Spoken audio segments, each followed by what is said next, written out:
Ելակետի Comment Story հաղորդման այս թողարկման հյուրն էր դերասան Կարեն Հովհաննիսյանը։ Star News-ը հետևեց զրույցին, որի ընթացքում Կարենը մարդկանց կարծիքների մասին խոսելով նշեց. «Չի կարող ապրել այնպես, որ բոլորի համար լավը լինի։ Չեմ կարծում, որ վատ մտածողները, որոնք քեզ չեն ընկալում, պիտի քո դիմաց կանգնեն ու շատ ուղիղ ասեն։ Կարող ա իմ ընկերներից բնավորությանս ինչ-որ գծի մասին շատ ուղիղ ասեն, որպեսզի ես ինքս վերլուծեմ։ Ինձ համար կոմենտ գրելը, հատկապես տղամարդկանց, նորմալ չէ։ Նայում ես, հասուն տղամարդ է, կոմենտ է գրում։ Տղամարդու դրսևորումը ուրիշ տեղ պետք է լինի, ոչ այդ սոցհարթակներում, որտեղ հետո նաև կորում ա, որ իրան բան չասես։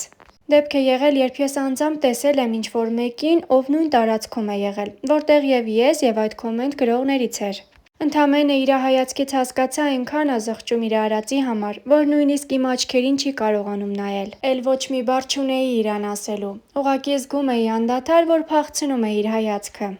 Եթե պիտի գրես ու չուզենաս ինձ տեսնես, չգիտես ինչ պիտի պատասխանես, իմաստը քո արածի։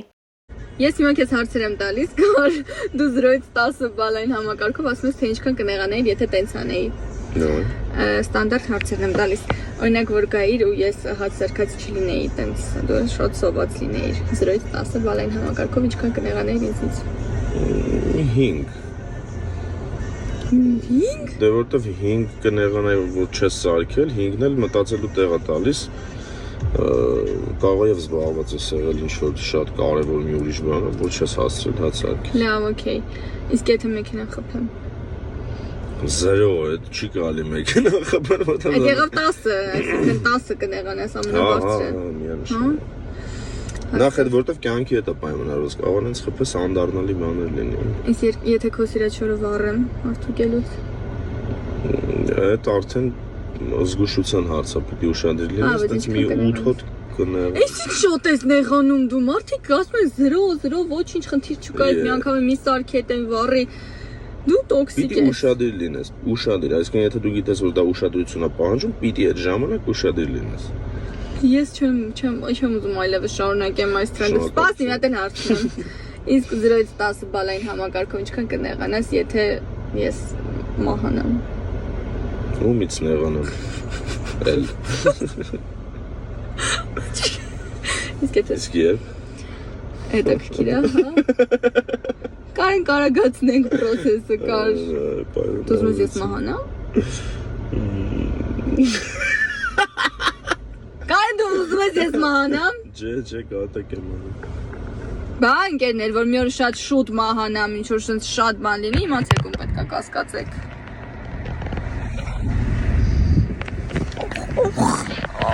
Ավսո։ Նայ ինչ սիրուն տեսարան եմ գտել, նայ բայց չխփենք։ Նայ հիմա կարես ասես ինչ մտածում ես։ Չգիտեմ ինչ ես։ Ինչ պետք է ասեմ։ Ինչ որ բան պետք է ասեմ։ Չէ, տեքստ չեմ տվել, ասա այն ինչ ուզում ես։ Ի սկզբանե բաններ։ Ցիկաբանության դասախոսին հիշեցի։ Չէ, Կարեն, ես ավելի աշխարհիկ բան նկատի ունեի։ Կարքեզ կոնտենտ ստեղծող սոտիկի թոշիկ։ Ինչի օրինակ բլոգ արեցիր հեռախոսից։ Վայր ընկել, ինչի ես գնում։ Վայր ընկնեմ։ Վայր ընկնեմ։ Նստիրն է։ Մի կերպ ենք դիմանում, բա։ Ընկերներ ողջույն, ուրեմն այսօր ես լուրջ եմ տրամադրված, պետքա գնամ եւ ազատվեմ այն բոլոր հագուստներից, որոնք ես չեմ կրում կամ կրում եմ հազվադեպ, ու չգիտեմ իրականում ինչի հետ համադրեմ, շատ դժվար եմ համադրում, ինչևէ, իսկապես լուրջ եմ տրամադրված, որովհետեւ ամբողջ գեստապահարանիցս երևի 30%-ն եմ ես կրում, գնանք ազատվենք այդ բոլոր իրերից։ Հետո ես այն Զոյային նկարեմ։ Այ Զոյային ցույց տանք, Չէ, ես նկարեմ։ Նկարի։ Բայց չկցես երախսես։ Նան քեզ ես նկարում, նան։ Վերջերս Մանեն հանդես եկավ մի նախագծում, որտեղ մարմնավորում էր գլխավոր հերոսներից մեկին։ Համացանցում քննարկումները շատ էին, կարծիքները տարբեր։ Սակայն հիմնականում քննարկում էին, թե ինչպես եղավ, որ Կարենը համաձայնվեց Մանեն լինի եթերում։ Կարենն ասեց, ինչի չես հարցնում, ինչու դեմ չէի։ Առաջարկից հետո ձայն չեմ հանել 3 օր, ինքն էլ չի խոսել։ Ասեց չի հետաքրքրում ինչի բան չեմ ասել։ Ասեցի հետաքրքրում ա, ուղղակի վախենում էի վատ արձագանք ստանայի, կոնֆլիկտ լիներ, փոշմանեիր։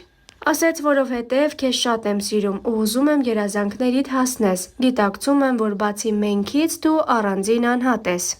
Կար մի շրջան, երբ տանուլ էի տալիս ընտանիքը, ոչինչ չէի հասցնում։ Թողեցի եւ ընկա խորը դեպրեսիայի մեջ, որովհետև անսովոր էր աշխույժ ապրելակերպից հետո կորցնել ամեն ինչ։ Երկար տանջվելուց հետո դիմեցի մասնագետի։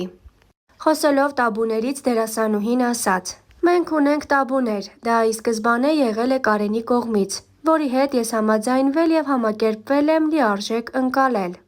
Օրինակ, իրական համբույր տեղի չի ունենում, թե Կարենի խաղով, թե ես իհարկե նոր եմ սկսել, թե իմ խաղով։ Դա տաբու է մեր համար, դրան հեշտ լուծումներ կան, իմիտացիաներ։ Մանե Հակոբյանը հայրիկի հետ սերտ-շփման մեջ չէ։ Ես 8-9 տարեկան եմ եղել, երբ ծնողներս բաժանվել են։ Այն երեխաներից չեմ եղել, որ մեղադրեմ, հակառակը միշտ ասել եմ, որ դա իրենց լավագույն որոշումն է եղել։ Մամայի մոտ եմ եղել, մեծացել, դրա համար մամայի հետ եմ կայացրել որոշումներս, չնայած որ հորական կողմիս հետ լավ հարաբերությունների մեջ եմ, նա մանավանդ տատիս։ Ոչ մայրս է ամուսնացել, ոչ հայրս, բայց երկուսին էլ կհորդորեմ։ Կար շրջան, երբ ամուսնու Կարենի հնչեցրած խոսքերից մեկը խիստ ծնողավարման մասին քննադատվեց համացանցում։ Կիսում է արդյոք այդ միտքը Մանեն։ Չեմ կիսում, բայց կարևոր բան կասեմ, Կարենը շատ տեղեր արտահայտվելիս խոսել է էմոցիոնալ ու բուռն։ Էնպիսի դեպքերից, թեմաներից հետո է խոսել, որոնք իրեն ցավեցնում են, վախեցնում են ու անգամ ջղայնացնում։ Ընկալում եմ, որ դա իրական չի։ Շատերս անգամ ամենախաղաղ մարդիկ անում են արտահայտություններ ինչ-ինչ պահերի։ Կարենը սարսափելի, բարի, նուրբ, հասկացող ծնող է։ Ուղղակի պետք է տհաճ խոսակցություններ չբացել, չջղայնացնել, քանի որ էմոցիոնալ է, կարող է արտահայտվի, բայց այդպես չի։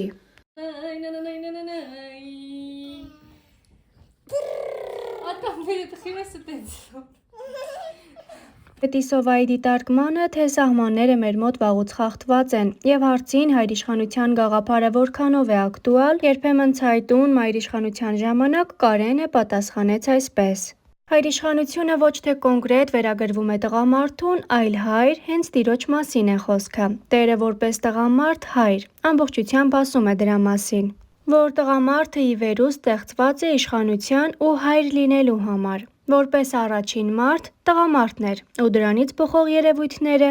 պիտի կոպիտ չհնչի իր կուրսով շարժվեն, որովհետև կարգն է այդպես։ Կին ու տղամարդ հարաբերությունների ու հավասարության մասին են խոսում, մենք բնությունից բավական հեռացել ենք։